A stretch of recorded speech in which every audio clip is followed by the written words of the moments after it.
வணக்கம். செல்வகுமாரின் மாலை வானிலை ஆய்வறிக்கை 2024 செப்டம்பர் 29 ஞாயிற்றுக்கிழமை மாலை நிலவர ஆய்வறிக்கை.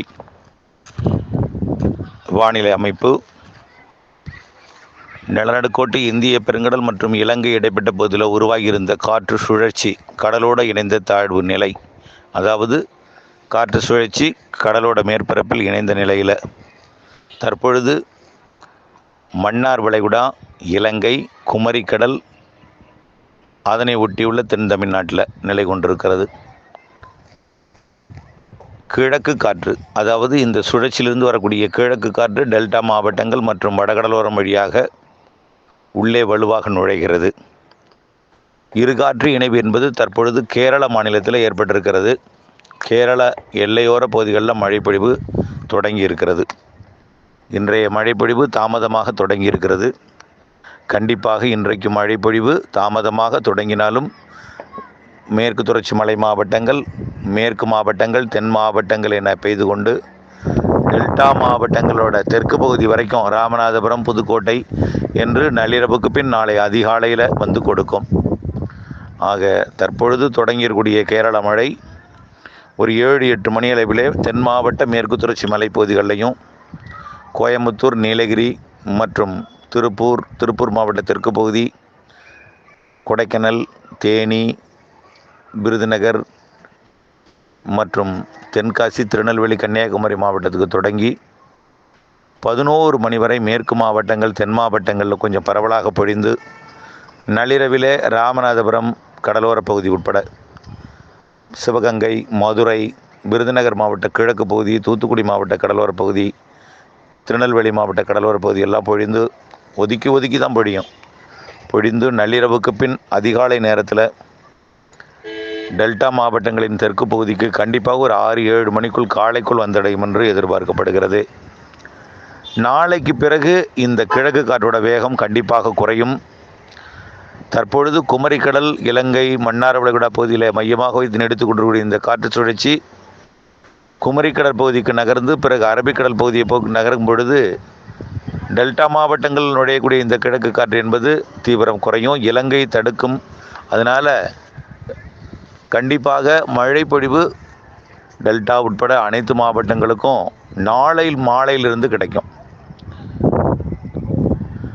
ஆக இன்றைக்கு நள்ளிரவு தொடங்கி கடலோரம் வரைக்கும் நாளை அதிகாலை கொடுக்கும் மழை டெல்டாவிற்கும் நாளை அதிகாலையில் லேசான மிதமான மழை கொடுத்தாலும் கவலைப்படாதீங்க.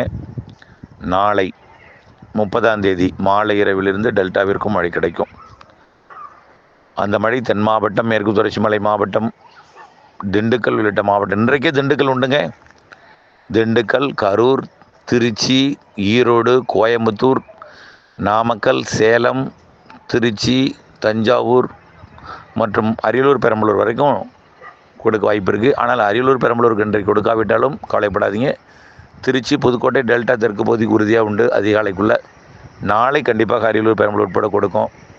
இப்படி 5ஆம் தேதி வரை கொடுத்து கொண்டிருக்கோம். 5ஆம் தேதிக்கு பிறகு ஒரு சிறப்பு என்னென்னா, உயரழுத்தம் கிழக்கு காற்றை, மேற்கு காற்றை, அதாவது கிழக்கிலிருந்து வரக்கூடிய உயரழுத்த காற்று, குளிர்காற்று இரவு நேரங்களில் குளிரையும் பகல் நேரத்தில் புழுக்கத்தையும், மதியத்திற்கு பிறகு பரவலான மழைப்பிடிப்பு தமிழ்நாட்டில் வரக்கூடிய 5ஆம் தேதிக்கு மேல் கொடுக்க இருக்கிறது. 4ஆம் தேதியிலேருந்தே கொடுக்கலாம். 5, 6, 7, 8, 9, 10 கொஞ்சம் பரவலான மழைப்பொழிவு கொடுக்கும் தமிழ்நாட்டில். ஆனால் மிதமான மழைப்பொழிவாக இருக்கும். ஒரு குறிப்பிட்ட பகுதியில் காற்று குவியாமல் பரப்பப்படுகிறது அனைத்து மாவட்டங்களுக்கும்.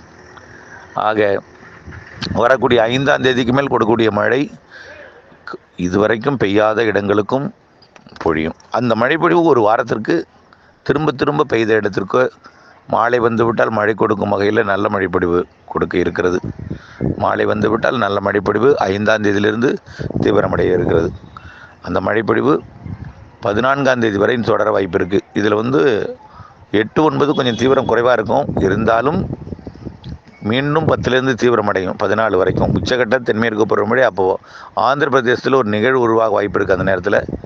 அதனால் கொஞ்சம் உச்சகட்ட தென்மேற்கு பருவமழையும் தமிழ்நாட்டில் வளிமண்டல சுழற்சி மழையும் பொழியும். அடுத்தபடியாக வடகிழக்கு பருவமழை, அது உங்களுக்கு ஏற்கனவே சொல்லியாச்சு 17, 18ஆம் தேதின்னு. இதில் உங்களுக்கு அனைவருக்கும் கேட்டுக்கொள்வது என்னவென்றால், இப்போ வரைக்கும் மழை வரவில்லையே, இந்த முறையும் பொய்த்து விடுமோ என்கின்ற மனதில் நிலைப்பாடு இருக்கிறது. நம்ம நேற்றே சொல்லிட்டோம், 28ஆம் தேதின்னு சொன்னோம். அது ஒரு நாள் முடிந்து 29ஆம் தேதி இன்றைக்கு வந்திருக்கு. இன்றைக்கு இப்போ வரைக்கும் டெல்டாவிற்கு மழை இல்லையே அப்படின்னு ஒரு மனவேதனை இருக்கும். நாளை அதிகாலை வந்து கொடுக்கும். அதுவும் லேசாக பெய்து விட்டாலும் கவலைப்படாதீங்க. நாளையிலிருந்து அது கொஞ்சம் கூடும். மழைப்பொழிவு இருந்து கொண்டே தான் இருக்கும்.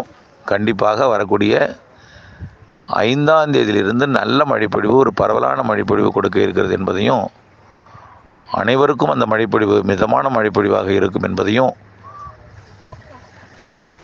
உறுதிபட தெரியப்படுத்த விரும்புகிறேன்.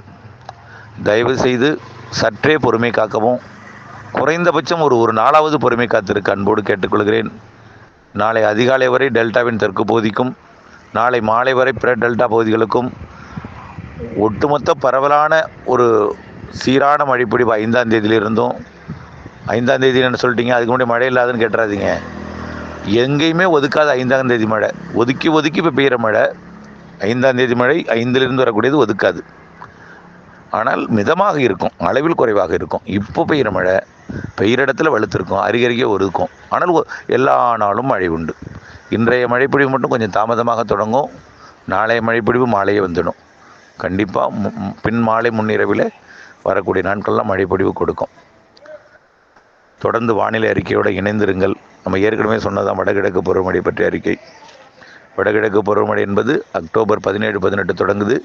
அது வரைக்கும் மாலை இரவு மழைப்பொழிவு உண்டு. கொஞ்சம் இந்த கிழக்கு காற்று கூடுதலாக இருக்கிற காரணத்தினால வங்கக்கடலோரம் மற்றும் பிற பகுதிகளில் இல்லை. கண்டிப்பாக அது தீவிரமடையும் பொழுது, மேற்கு நோக்கி நகர்ந்த பொழுது, குமரிக்கடல் பகுதிக்கு சென்ற பொழுது, அரபிக்கடல் பகுதியை நோக்கி நகர்ந்த போது கண்டிப்பாக மழைப்பொழிவு தீவிரமடையும். 28 என்று சொன்னோம், இல்லாத இடங்களில் தொடங்கியிருக்கிறது. ஆக நமக்கும் வந்துவிடும் என்ற நம்பிக்கை உங்களுக்கு வேண்டும். இந்த அறிக்கையில் எங்கள் மாவட்டம் பெயர் சொல்லவில்லையே என்ற ஒரு ஆதங்கம் இருக்கிறது உங்களுக்கு அனைவருக்குமே. திரும்ப சொல்வது ஒன்று தான். கேரளா என்றால் ஒட்டுமொத்தம், மேற்கு தொடர்ச்சி மலை என்றாலும் ஒட்டுமொத்தம், தென் மாவட்டங்கள் என்றாலும் ஒட்டுமொத்தம், மேற்கு மாவட்டங்களாலும் ஒட்டுமொத்தம். டெல்டாவின் தெற்கு பகுதிக்கு நாளை அதிகாலை என்று சொல்லியிருக்கிறேன். பிற பகுதிகளுக்கு நாளை மாலையில் இருந்துன்னு சொல்லியிருக்கோம். ஒதுக்கின்னு சொல்லியிருக்கோம். அனைத்து மாவட்டங்களுக்கும் நாளைக்கு பிறகு வரக்கூடிய நாட்களில் இருக்கிறது. இன்றைக்கே கர்நாடக எல்லையோரம் வரைக்கும் கிடைக்க வாய்ப்பு இருக்கிறது. பெரம்பலூர், அரியலூருக்கு வடக்கே மட்டும்தான் கொஞ்சம் இன்றைக்கு வாய்ப்பு குறைவு. ஆனால் நாளையிலிருந்து அங்கும் கிடைக்க தொடங்கும். ஆகவே கிருஷ்ணகிரி, தருமபுரிக்கு கிடைக்குமா, எங்களுக்கு பெய்யவில்லையே, அருகருகே பெய்து கொண்டிருக்கிறது, எங்களை ஒதுக்கி கொண்டே இருக்கிறது என்கின்ற ஒரு குழப்ப நிலை உங்கள்கிட்ட இருக்குது. அது கைபேசி மூலமாக எனக்கு வரக்கூடிய அனைத்து அழைவுகளும் இதே குறையாக இருக்கிறது. அவர்களுக்கு திரும்ப சொல்வது என்னவென்றால், ஓரிரு நாள் பொறுமை காத்திருங்கள். ஒதுக்கி பெய்து கொண்டிருக்கக்கூடிய மழை உங்களுக்கும் பொழியும். ஆக பெய்யும் பொழுது வலுவாக பெய்யும்.